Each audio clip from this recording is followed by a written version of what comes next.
আমাদের স্বাধীন বাংলাদেশে আমাদের কেন এভাবে অত্যাচারিত হতে হচ্ছে? সংখ্যালঘুদের কেন এভাবে ঘরবাড়ি জ্বালিয়ে পড়ে শেষ করে দেওয়া হচ্ছে? কেন কেন আমাদের ঘরবাড়ি এভাবে জ্বালিয়ে পড়ে শেষ করে দেওয়া হচ্ছে? নারীদের উপরে নির্যাতন করা হচ্ছে কেন? আমরা কি এই দেশে সেফ নই? আমরা কিছু থাকতে পারবো না? সংখ্যালঘু বলে কি আমাদের এতই দোষ? স্বাধীন দেশে কি আমাদের কোনো স্বাধীনতা নেই? পালাবদল হয় তখন সংখ্যালঘুদের উপর নির্যাতন নেমে আসে, অকথ্য নির্যাতন নেমে আসে। এটি আমরা চাই না। আমাদের মন্দির পোড়াচ্ছে এবং ঘর বাড়ি পুড়িয়ে দিচ্ছে, এটি আমরা চাই না। আমরা মা বোনদের অত্যাচার করা হচ্ছে, এগুলো আমরা চাই না। আমরা নিরাপদে ঘুমাতে চাই, আমরা নিরাপত্তা চাই, আমরা সংখ্যালঘু সুরক্ষা আইন চাই।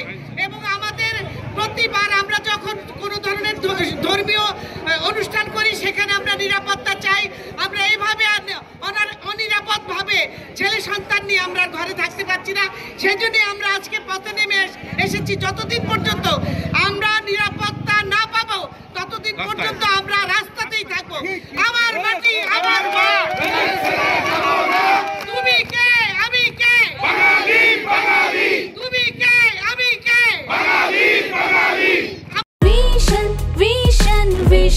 100% কপার কন্ডেন্সারে তৈরি ভিশন ফ্রিজ, তাই গুণে মানে অটুট থাকে বছরের পর বছর।